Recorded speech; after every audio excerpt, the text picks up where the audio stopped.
Hello food lovers, restaurant style roasted masala ಪನ್ನೀರ್ನ ತುಂಬ ಟೇಸ್ಟಿಯಾಗಿ ಮನೇಲೇ ಹೇಗೆ ಮಾಡೋದು ಅಂತ ನಾವಿವತ್ತು ನೋಡೋಣ. ನೋಡೋದಕ್ಕಿಂತ ಮುಂಚೆ ನೀವಿನ್ನೂ ನಮ್ಮ ಚಾನಲ್ನ ಸಬ್ಸ್ಕ್ರೈಬ್ ಮಾಡ್ಕೊಂಡಿಲ್ಲ ಅಂದರೆ ಇವಾಗಲೇ ಸಬ್ಸ್ಕ್ರೈಬ್ ಮಾಡ್ಕೊಳ್ಳಿ. ನಾನು ನಿಮ್ಮ Lakshmi, welcome to Lakshmi recipes.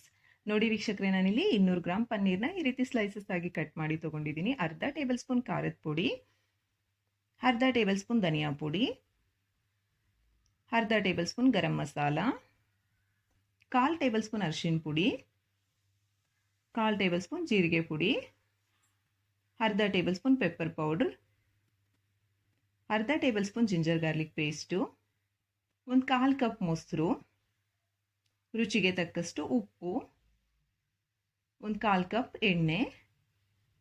ಇವಾಗ ತಯಾರಿ ವಿಧಾನ ನೋಡೋಣ. ಬಟ್ಲು ತಗೊಂಡು ಇದಕ್ಕೆ ಮೊಸರನ್ನ ಹಾಕ್ಕೊಳ್ಳಿ ಮೊದಲು. ನಂತರ ಖಾರದ ಪುಡಿ, ಧನಿಯಾ ಪುಡಿ, ಗರಂ ಮಸಾಲ,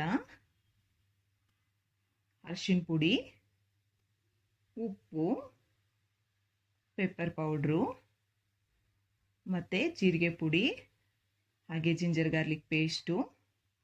ನಂತರ ಮೇಲೆ 1 ಟೇಬಲ್ ಸ್ಪೂನ್ ಎಣ್ಣೆನ ಹಾಕ್ಕೊಂಡು ಇವೆಲ್ಲ ಚೆನ್ನಾಗಿ ಮಿಕ್ಸ್ ಆಗಬೇಕು. ಆ ರೀತಿ ಚೆನ್ನಾಗಿ ಮಿಕ್ಸ್ ಮಾಡ್ಕೊಳ್ತಾ ನೀಟಾಗಿ ಕಲಿಸ್ಕೊಳ್ಳಿ. ಇವೆಲ್ಲ ಚೆನ್ನಾಗಿ ಹೊಂದ್ಕೊಳ್ಳೋ ಥರ ನೋಡಿ, ಈ ರೀತಿಯಾಗಿ ಕಲಿಸ್ಕೊಂಡು ಇವಾಗ ನಾವು ಸ್ಲೈಸಸ್ ಆಗಿ ಕಟ್ ಮಾಡಿ ತೊಗೊಂಡಿದ್ವಲ್ಲ ಪನ್ನೀರ್ನ, ಅದನ್ನೆಲ್ಲ ಪೂರ್ತಿಯಾಗಿ ಕವರ್ ಆಗೋ ಥರ ಈ ರೀತಿ ಅದ್ದಿ ಪಕ್ಕಕ್ಕೆ ಇಟ್ಕೊಳ್ಳಿ ಒಂದು ಪ್ಲೇಟಿಗೆ. ಎಲ್ಲವೂ ಅದೇ ರೀತಿ ಪ್ರಿಪೇರ್ ಮಾಡ್ಕೊಳ್ಳಿ.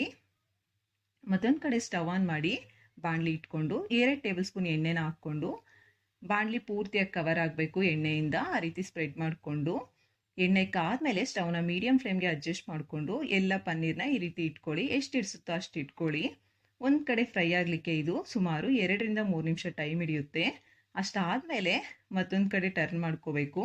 ಮತ್ತೊಂದು ಕಡೆನೂ ಅಷ್ಟೇ 2 ರಿಂದ 3 ನಿಮಿಷ ಟೈಮ್ ಹಿಡಿಯುತ್ತೆ. ಮಧ್ಯದಲ್ಲಿ ತಳ ಅಂಟದೇ ಇರೋ ಹಾಗೆ ಒಂದ್ಸಲ ನೋಡಿ ಈ ರೀತಿಯಾಗಿ ಕಲಿಸ್ಕೋಬೇಕು.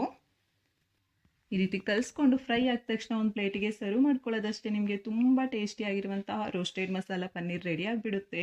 ವಿಡಿಯೋ ಇಷ್ಟ ಆಗಿದೆ ಅಲ್ವಾ ವೀಕ್ಷಕರೇ? ಲೈಕ್ ಮಾಡಿ. ನಿಮ್ಮ ಅನಿಸಿಕೆ ಮತ್ತು ಅಭಿಪ್ರಾಯಗಳನ್ನ ನಮಗೆ ಕಮೆಂಟ್ ಮುಖಾಂತರ ತಿಳಿಸಿ. ಸಬ್ಸ್ಕ್ರೈಬ್ ಮಾಡ್ಕೊಳ್ಳೋದು ಮಾತ್ರ ಮರ್ತೋಗ್ಬೇಡಿ. Thank you for watching.